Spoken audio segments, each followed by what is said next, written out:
Welcome to another episode of the Pull List Examiner. This is my weekly video where I take a look at the top 3 comics that I'm looking forward to reading on New Comic Book Day. New Comic Book Day this week is October 26, 2022. My pull list this week has a bunch of things on it. There are a lot of titles that are still coming out that I plan on picking up, but I will say that this is not really the heavy hitter week. These are a lot of titles that I enjoy reading, but I have to say last week some of the titles were just amazing, and if you haven't seen last week's episode, I would highly recommend it. Those titles were well worth the purchase. So with that said, let's take a look at those top 3 that I am looking forward to this week.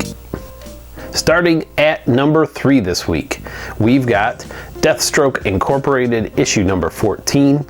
If you have not been following the new Deathstroke series, we're going on over a year now, and it has been very good. I jumped into it a little late, but went back and picked up the back issues, so I had the whole series, and the last few issues have jumped into a year 1 story with Deathstroke facing off against Green Arrow, and it has been really cool. It's been a great storyline, and if you're a Green Arrow fan, if you're a Deathstroke fan, I highly recommend picking up this title. These year 1 stories where you get what's basically like an origin story are fun to read, and I thought that they have done a great job both on the art and the story. After Joshua Williams, I think he exited to go work on the Dark Crisis event that was happening over at DC, and instead we've got some new writers and illustrators that are working on this series, and they are doing a great job.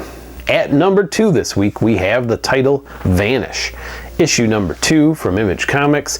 This series that just kicked off last month with issue number 1 is kind of like Harry Potter meets superheroes, and I have to admit it was kind of a weird mix when I first read it, but I like it, and it's a unique take on those, I guess, genres coming together, and I'm looking forward to seeing what they come up with in this issue number 2. I personally have not added the series to my pull list at the LCS yet, but I'm waiting to see how this issue turns out to see whether or not it's going to be on there from this point going forward.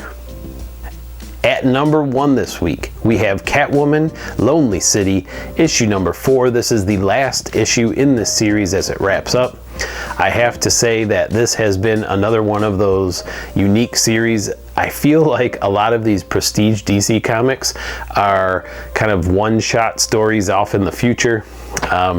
I think the one that really caught my attention was Wonder Woman Dead Earth. I think that was a year or 2 ago. This Rogues story that Joshua Williamson put out, wow, that may have been one of the best reads that I had through probably the whole year 2022. At this title, it's another great read, and it's in this prestige format, magazine format, with oversized pages and art and great color work. The art and color alone is worth reading, but these great stories that they're incorporating, I just really like what they're doing over at DC with these Black Label books. So thanks for watching this week's episode of the Pull List Examiner. If you are not a subscriber, click the subscribe button. You can check out my pull list each week that way. Thanks again for watching, and remember to read them, bag them, and board them, and we'll see you next time on the Pull List Examiner. Have a great week.